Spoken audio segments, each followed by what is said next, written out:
In this lecture, we will look at how browsers parse and render or display the web page to the user and how does that impact where to write the JavaScript code. To understand this, we must know some important components of a web browser. Now, here is a link to a great talk by Tali Garcial, and I suggest that you read it and watch the talk because we will not cover the inner workings of a browser in detail, but we will mainly focus on a couple of aspects. Alright, let me start off with test4.html. I have made a copy of that file. One change that I did here is that I am setting the source attribute of the image to the first picture in the pictures array, and then starting the slideshow from the second picture onwards. If you load this page in the browser, what do you see? We see the first picture, but the slideshow starts immediately from the second picture onwards. So we see the second picture immediately, alright?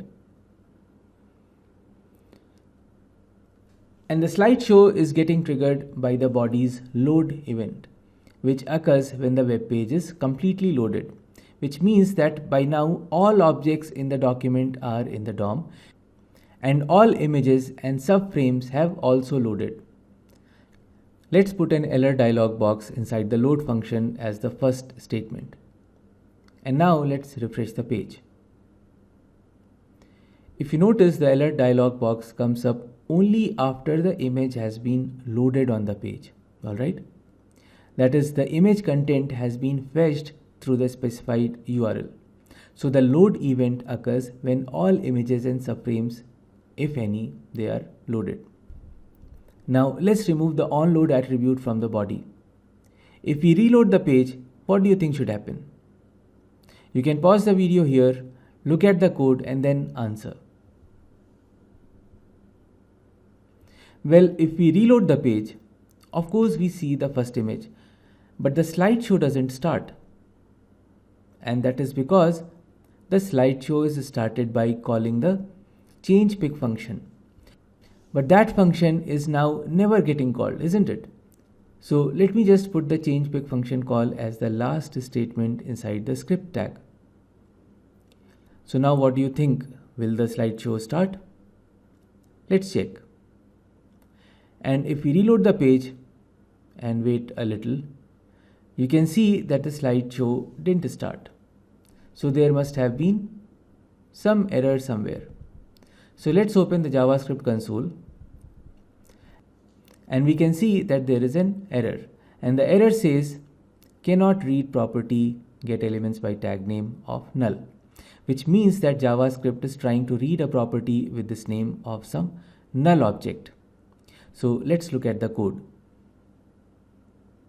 And because when the script was parsed and this changePic method called, inside this method we are calling this method. But the error shows that this image canvas object itself is null.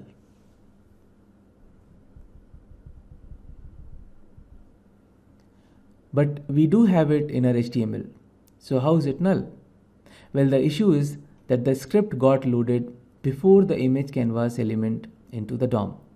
So right now it is null. But when the page will be fully loaded into the DOM, the image canvas element will be available. Alright. So we need to write our JavaScript code such that the DOM is loaded before we can start manipulating it. So now let's understand how is the DOM loaded. The DOM parser starts parsing the HTML document almost as soon as it starts getting the document bytes. That is, it doesn't wait for the whole document to come through the network before the parsing begins.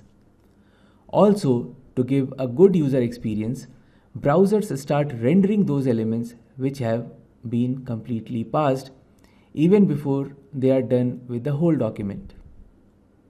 Also, note that the JavaScript code is immediately executed by the browser as soon as the script tag is encountered. So in our example, this script tag came before the body element, hence the script inside it was executed even before the body element was parsed.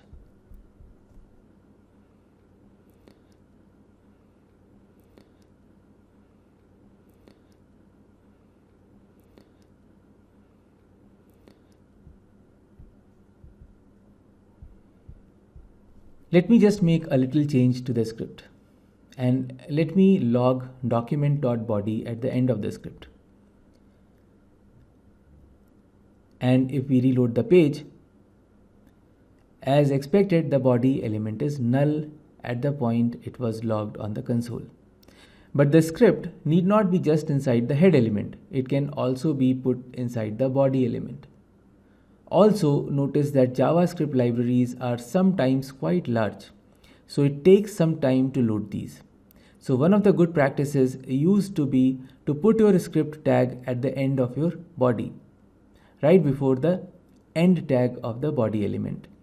And that is because the users visiting your page can at least see the page sooner, because the DOM till that time will get parsed and painted on the browser.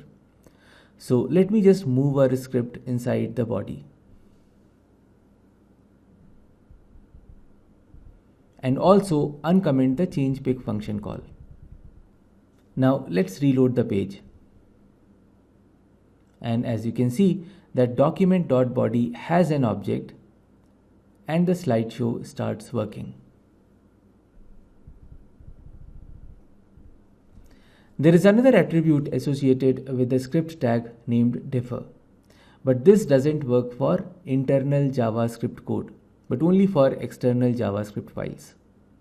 So let me first cut the code and paste it into another file.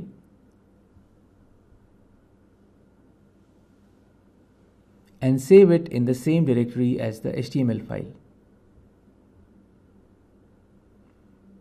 Now let me move the script back to the head and use the src attribute to refer to the external JavaScript file.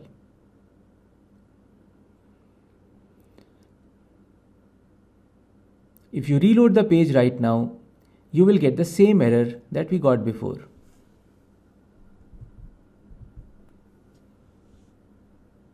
But if we use the differ attribute, then things change a little. The differ attribute tells the browser that this script is not to be run until the page has been loaded.